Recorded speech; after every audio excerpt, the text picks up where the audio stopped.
السلام عليكم، كي دايرين؟ لاباس عليكم؟ نتمنى تكونوا بخير وعلى خير. كيف كتشوفوا معايا انا في الباديه، في تاونات. طبيعه تاونات الله يبارك، منطقه زوينه بزاف. والارض ديالها كتجمع ما بين الجبال والغابات، وحتى الوديان اللي كتجري فيها المياه بكثره، وتميز بالسد الوحده اللي غني عن التعريف. وإلا مشيتي لتاونات غادي تحس بالهدوء ديال المكان. الهواء ديالها نقي والجو ديالها كيرد الروح. ومن اهم الحاجات اللي كاينه في تاونات هي الغابات الكبيره، والجبال ديالها اللي كيغطيو مساحات كبيره، وفيها يعني الحيوانات بحال قطيع الغنم وبعض الحيوانات البريه. وإلا مشيتي يعني مشيتي كتمشى جنب الوديان ديالها، فكتشوف الجمال ديال هذه المنطقه خاصه في الصيف وحتى في الربيع. فهي مريحه بزاف، وكنتمنى الناس يجيو يزوروا هاد المدينه هذه.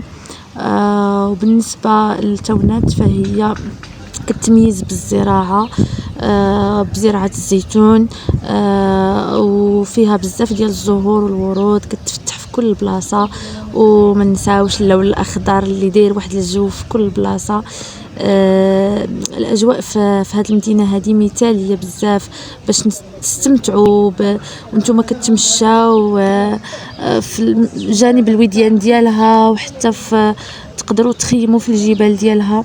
كل شيء في هذه المدينه هادئ وطبيعي، بعيد على الضجيج ديال المدينه. وإلا مشيتي لهذه المدينه هذه غادي تحس بانك في عالم اخر، عالم ديال الطبيعه والسكينه والهدوء. اليوم غادي نحضروا البقوله، وغادي نشوفوا مع بعضنا كيفاش غادي نحضروا هذا الطبق في الباديه عند حماتي. هذا الطبق تقليدي وبنكهه اصيله واللي كيجمع ما بين البساطه والطعم الرائع. فيلا معايا نمشيو نقطعوها ونغسلوها، ومن بعد نقوموا بالتحضير ديالها.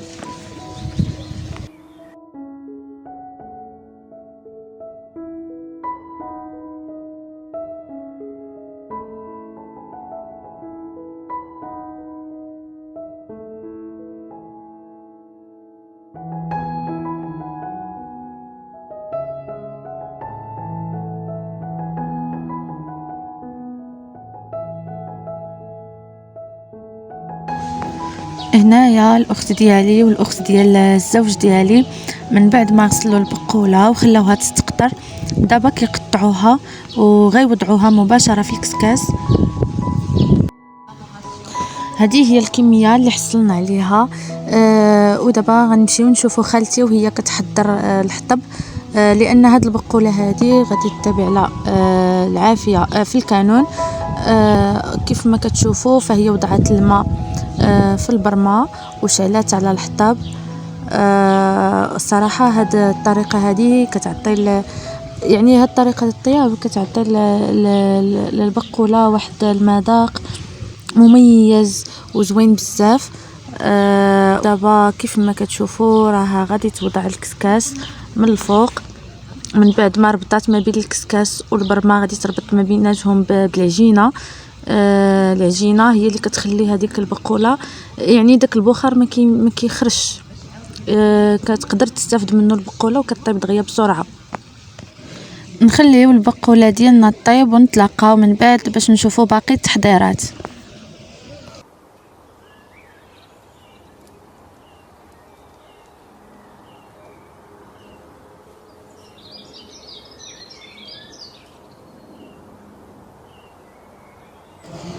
هذا هو شكل البقوله من بعد ما طابت.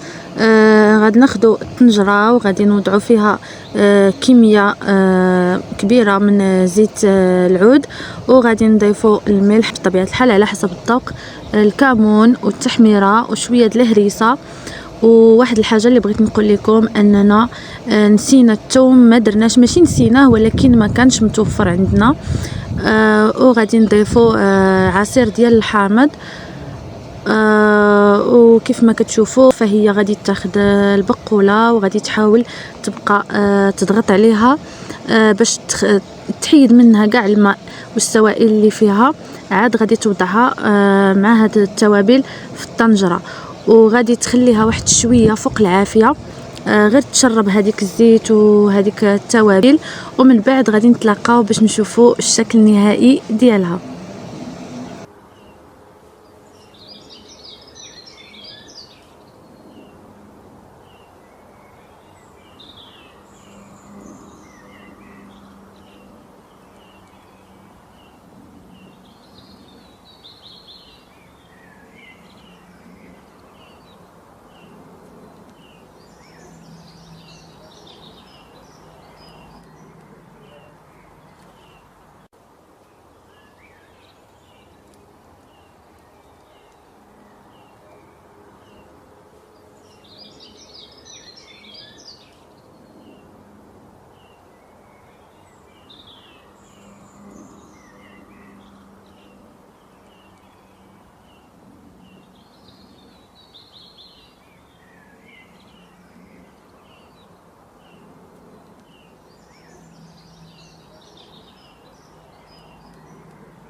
هذا هو الشكل النهائي ديال البقوله.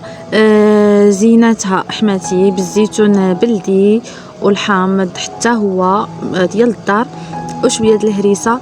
الصراحه كتجي بنينه ورائعه، واحد المذاق يا سلام في وسط هذا الجو الطبيعي. الصراحه والله ما شبعت منها.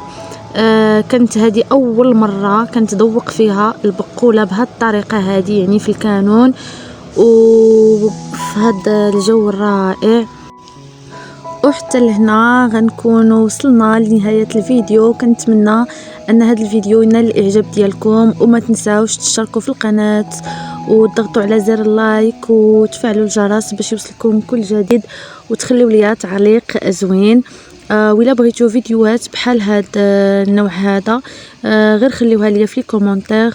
والى اللقاء في فيديو جديد مع وصفة جديدة ان شاء الله. السلام عليكم.